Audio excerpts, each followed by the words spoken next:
রমজান পাইছস মাপ চা, মাপ করে দিমু। লাইলাতুল বরাত পাইছস মাপ চা, মাপ করে দিমু। লাইলাতুল কদর পাইছস মাপ চা, মাপ করে দিমু। যদি মাপ না নেস তাহলে কিন্তু ধ্বংস হয়ে যাবি।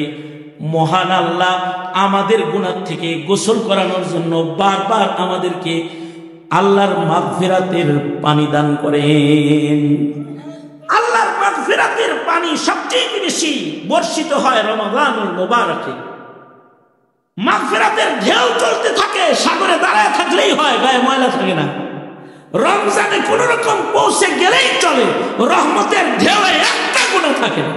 জাহান্নামে যাইতে কতগুলো গুনাহ লাগে? জাহান্নামে যাইতে অনেক গুনাহ লাগে না? আহলুস সুন্নাত ওয়াল জামার এটাও একটা আকীদা, এটা একটা বিশ্বাস। একটা কবিরা গুনাহ বান্দার দোজখে যাওয়ার জন্য যথেষ্ট। একটা কবিরা গুনাহই যথেষ্ট। যদি একটা কবিরা গুনাহ কারোর কবরে যায়, তো কবিরা গুনাহ এত ভয়ঙ্কর জিনিস যে একটি কবিরা গুনাহ দোজখের আগুনে যাওয়ার জন্য যথেষ্ট। এই জিনিস যতদিন পর্যন্ত প্রজন্মের মুসলমানকে বোঝানো না হবে, ততদিন পর্যন্ত কেউ গুনাহ ছাড়তে পারবে না। আর যদি গুনাহ না ছাড়ে, গুনাহগারের নামাজ কবুল হয় না, গুনাহগারের রোজা কবুল হয় না, গুনাহগার ময়দানে গেলে তার বিজয় আল্লাহ দেয় না। গুনাহ তো দূরের কথা, একটা সুন্নতের খেলাফ কাজ করলে আল্লাহ তাআলা বিজয়ের মালা ছিনায় নিয়ে নেয়, বিজয় গুনাহগারকে দেয় না।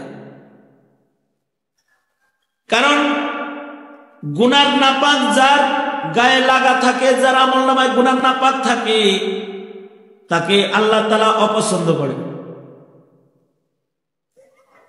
যার গায়ে গুনার ময়লা থাকে তাকে ফেরেশতারা অপছন্দ করে।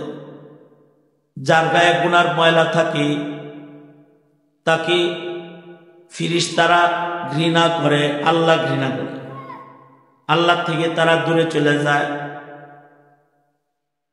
যদি আমাদের কারোর গায়ে সামান্য নাপাক লেগে থাকে, আমাদের থেকে মানুষ দূরে চলে যাবে নাক ধরে। চোখের কোনায় যদি সামান্য ময়লা থাকে তাহলে চেহারার দিকে তাকায় কথা বলে না। গায়ে যদি নাপাক লয়ে ঘুরে, তার সাথে কেউ মুসাফা করবে না, মুআনাকা করবে না। শরীরে যদি ময়লা থাকে তারে চেয়ারে সোফায় বসতে দিবে না, তারে ঘরে ঢুকাইব না। যদি গায়ে ময়লা থাকে তাহলে বলবে আগে গোসল করে আয়। যদি গায়ে ময়লা থাকে নিজের সন্তান পিতাকে আগে বাথরুমে ঢুকায়। যদি গায়ে ময়লা থাকে মা তার সন্তানকে আগে দৌত করে, আগে তার ময়লা সাফ করে, তারপরে ঘরে লয়, কোলে লয়। দুনিয়ার নাপাক যেমন গায়ে থাকলে মানুষ ঘৃণা করে, মানুষ কাছে জায়গা দেয় না, ঘরে জায়গা দেয় না, গুনার নাপাক যাদের সাথে থাকে তাদেরকে আল্লাহর জান্নাতের ঘরে আল্লাহ জায়গা দেয় না, তাদের সাথে আল্লাহ পাকের রহমত শামিলে হাল হয় না, তাদেরকে ফেরেশতারা মোহাব্বত করে তাদের কাছে আসে না।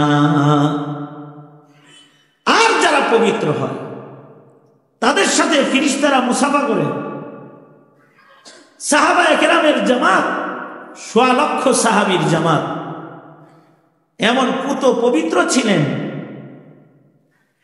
ওনারা সালাম ফিরাইতেন একদিক দিয়া, আর এক দিক দিয়া নামাজের ফাঁকে ফাঁকে 2 রাকাত নামাজ শেষ করতেন। তো সাহাবীরা এমন পবিত্র ছিলেন যে ফেরেশতারা তাদের সাথে মুসাফা করত।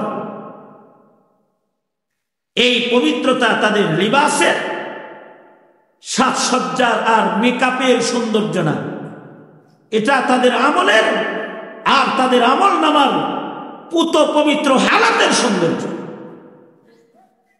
এজন্য এই পৃথিবীর যত মানুষ আছে সব মানুষ 2 ভাগে ভাগ হয়ে যাবে মরার পরে। যারা পবিত্র তারা আল্লাহর জান্নাতে ঢুকে যাবে, আর যাদের গায়ে নাপাক আছে তাদেরকে আল্লাহ তাআলা দৌত করার জায়গায় ঢুকাবে, দৌত করার জায়গায় ঘরে ঢুকাবে না। হয়তো নিজের গুনাহ দুনিয়ার মাটিতে চোখের পানি দিয়ে বান্দা ধুইবে, ধুইয়া পাক হয়ে কবরে যাবে, সোজা জান্নাত পাবে। আর যদি গুনাহ সহ যায় তাহলে আগুন দিয়া পুইড়া তাজকিয়াতান ইমান থাকলেও তাকে দোজখের আগুনে আল্লাহ পোড়া দিবে। যদি তার ইমান থাকেও, সে কালিমাওয়ালা, তার ইমান আছে, এরপরেও তাকে দোজখের আগুনের ভেতরে পুড়বে। কেন? তার গুনার নাপাক গায়ে আছে। নাপাক সহ জান্নাতের ঘরে কাউকে জায়গা দেওয়া যায় না, কেউ যেতে পারবে না। একটা গুনাহ হইলেই হবে, একটা কবিরা গুনার কারণেও দোজখের আগুনে যাওয়া লাগতে পারে। যদি না মহান আল্লাহ মাফ না করেন, তাইলে তাকে দোজখের আগুনে নিক্ষিপ্ত হইতে হবে। এই কারণেই একটা গুনাহ যেন না হয়, একটা গুনাহ যেন আমল নামায় না রয়। নিজের অজান্তেও যদি গুনাহ হয়ে যায়, তাও বলবে রব্বানা লা তুআখিযনা ইন নাসিনা আও আখতানা। আল্লাহর কাছে বলতে থাকবে, আল্লাহ ভুলেও যদি কিছু করে থাকি গুনাহ, এটাও আপনি আমল নামার থেকে মুছে দেন। আল্লাহর কাছে এটা বলতে হবে। এটা বান্দা যদি রবের কাছে পৌঁছতে চায়, রবের ঘর জান্নাতে যদি ঢুকতে চায়, তাহলে তার এরকম হইতেই। মনে মনে ভাবতে পারেন, হুজুর একটা গুনার কারণে কি এত নিকৃষ্ট বান্দা হয়? এই আপনারা কি আমার কথা শুনতেছেন? তো সামনে যারা আছেন রাগ হয়েছেন, আপনারা এইদিকে থাকেন। সারা দুনিয়া কি আমাদের যাক, সামনে আছেন আপনারা এইদিকে থাকেন, আমি আপনাদের দিকে আছি। আমি আপনাদেরকে খেতাব করে করে কথা বলতেছি, সুতরাং আপনারা এইদিকে থাকেন।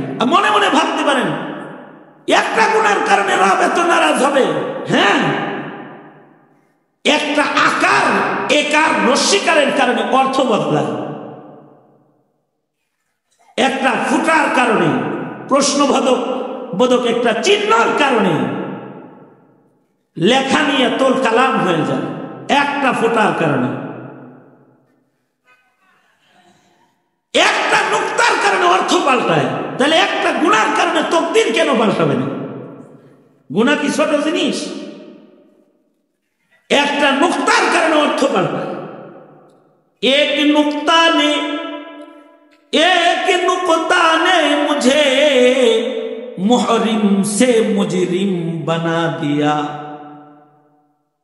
एक नुक्ता ने मुझे मुहरिम से मुजरिम बना दिया। मैं दुआ करता रहा और वो दगा समझता रहा।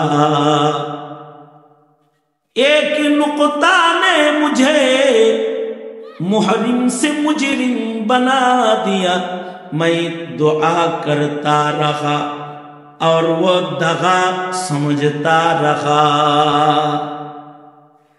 একটা নুক্তার কারণে মুহরিম হয়ে যায় মুজরিম। মিম হা রা মিম মুহরিম, এখানে খালি একটা ফোঁটা লাগছে, মিম জিম রা মিম মুজরিম।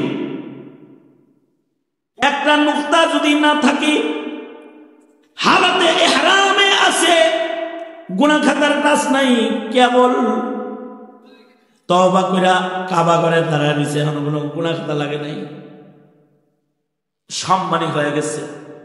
আবার ইহরামটা খুললা তওবার পরে একটা নুক্তা লাগায় লাইছে, একটা মিথ্যা কথা বলেছে,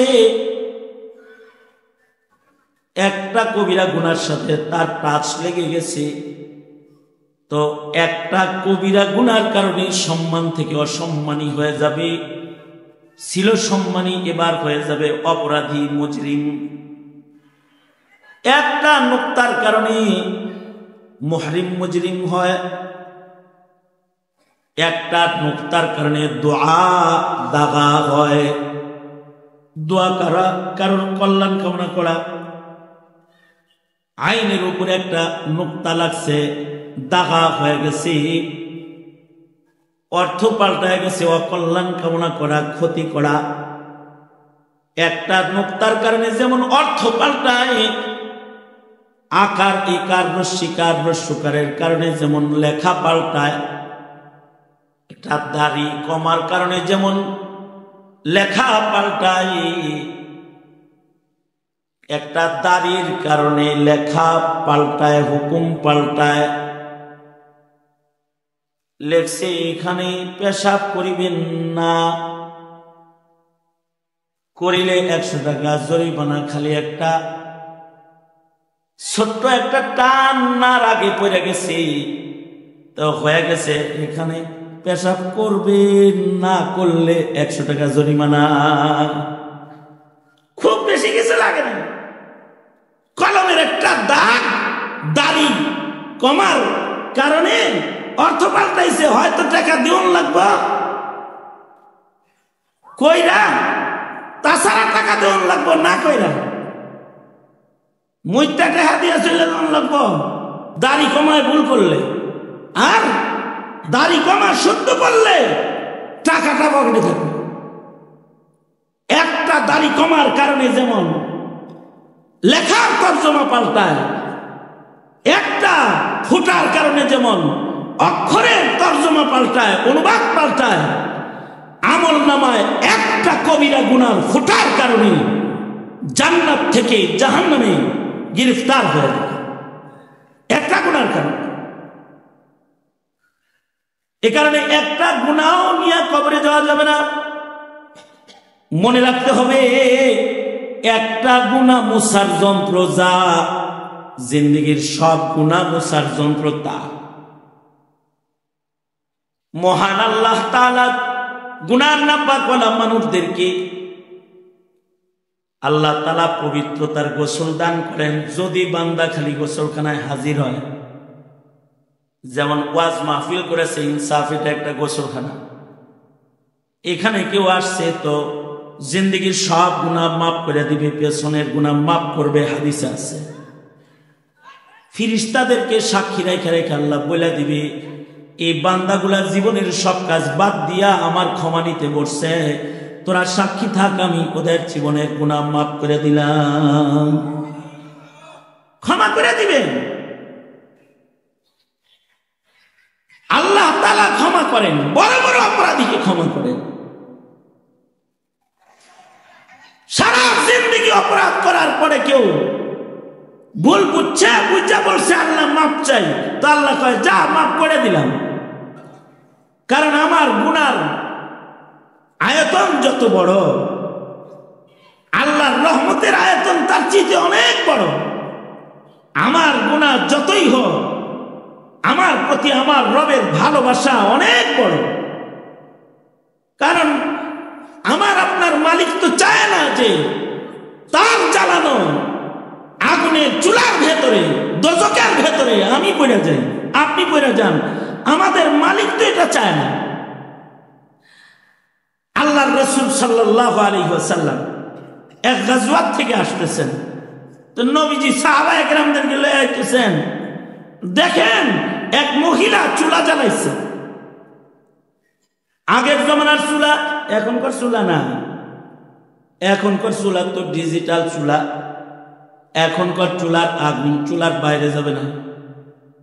আমার হযরতের মাদ্রাসায় এক চুলা মিস্ত্রি আইছে, 2টা চুলা বানায় দিব, মজুরি হইল 1,85,000 টাকা মাত্র। তাও লাকড়ির 2টা চুলা বানায় দিবে।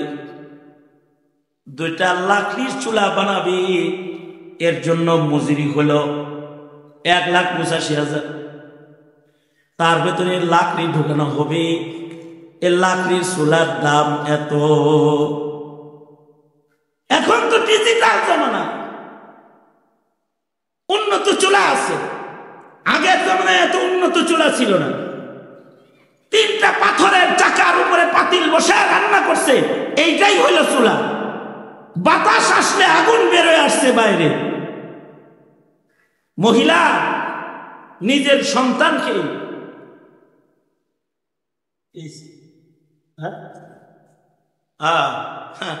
এই যে পানি आ गया तो तयम्मुम खत्म।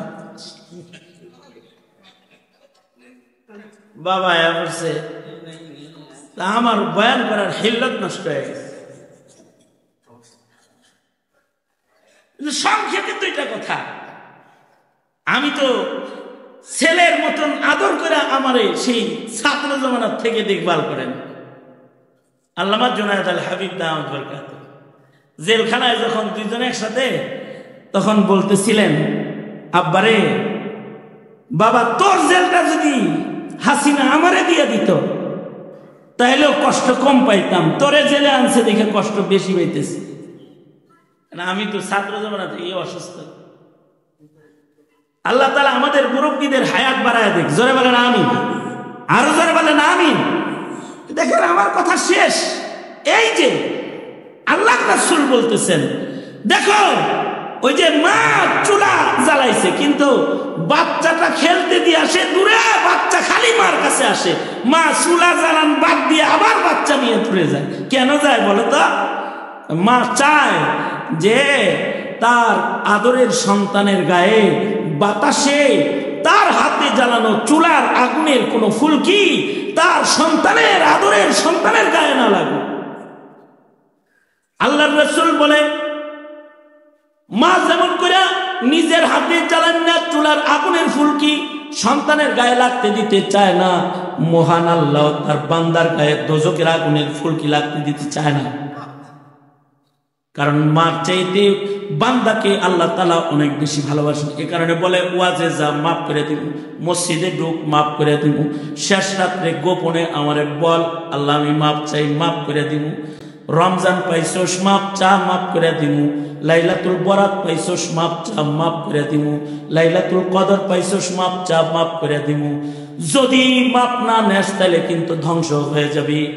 মহান আল্লাহ আমাদের গুনাহ থেকে গোসল করানোর জন্য বারবার আমাদেরকে আল্লাহর মাগফিরাতের পানি দান করেন। আল্লাহর মাগফিরাতের পানি সবচেয়ে বেশি বর্ষিত হয় রমাদানুল মুবারকে। মাগফিরাতের ঢেউ চলতে থাকে, সাগরে দাঁড়ায় থাকলেই হয়, গায়ে ময়লা থাকে না। রমজানে কোন রকম পৌঁছে গেলেই চলে, রহমতের ঢেউয়ে একটা গুনাহ থাকে না, গুনাহ মাফ হয়ে যায়। আর যতক্ষণ পর্যন্ত বান্দা গুনাহ মাফ না করাবে ততক্ষণ পর্যন্ত জান্নাত পাবে। সুতরাং জীবনে মাগফিরাতের দরকার। মাগফিরাতের জন্য ঘর থেকে বাইরে কেউ মাহফিলে এলেও মাগফিরাত পাওয়া যায়। বুখারী বলে, মাগফিরাতের আশায় ঘর থেকে বের হইছে, আল্লাহ 100 খুনের গুনাহ মাফ করে দিচ্ছে। আর যদি অপরাধী নিজের অপরাধ না বুঝে, সে অপরাধ থেকে ক্ষমা চাওয়ার চেষ্টা করবে না। হাসিনার মতো অপরাধ আরো করার জন্য অপরাধ লিডারের দিল্লির সেই মোদি দাদুর আঁচলের নিচে যায় বৈশা পরিকল্পনা করা শুরু করে, তখন কিন্তু মাগফিরাত নসিব হবে না। কেউ যদি মাগফিরাত পেতে চায় তাইলে তার অপরাধ আগে তার বুঝতে হয় যে আমি অপরাধী। আর যদি মাইরা টাকা আমি কি করছি, তাইলে জীবনে কোনোদিন মাগফিরাত নসিব হবে না। সুতরাং ওই গ্রুপে কেউ যায় না যে মাগফিরাত নসিব হয় না। ওই কাম করো যাতে মাগফিরাত নসিব হয়, ওই আমল করো যাতে মাগফিরাত পাওয়া যায়। এমনকি ওই রাজনীতি করো যে রাজনীতি করলে মাগফিরাত পাওয়া যায়। জলমের রাজনীতি করবা না, অত্যাচারের রাজনীতি করবা না, নাপাক রাজনীতি করবা না। জিন্দেগিটার বড় দাম, ফুরায় গেলে আর আসবে না। নাপাক নিয়ে কবরে যাওয়া যাবে না। বাস আল্লাহ তাআলা আমাদেরকে পবিত্র হয়ে কবরে যাওয়ার তৌফিক দান করুন, আমিন বলেন। আল্লাহ তাআলা রমাদানুল মুবারকের মাগফিরাত আমাদের নসিব করেন, আমিন। ওয়া আখিরু দাওয়ানা আলহামদুলিল্লাহি রাব্বিল আলামিন। আসসালামু আলাইকুম ওয়া রাহমাতুল্লাহি ওয়া বারাকাতুহু।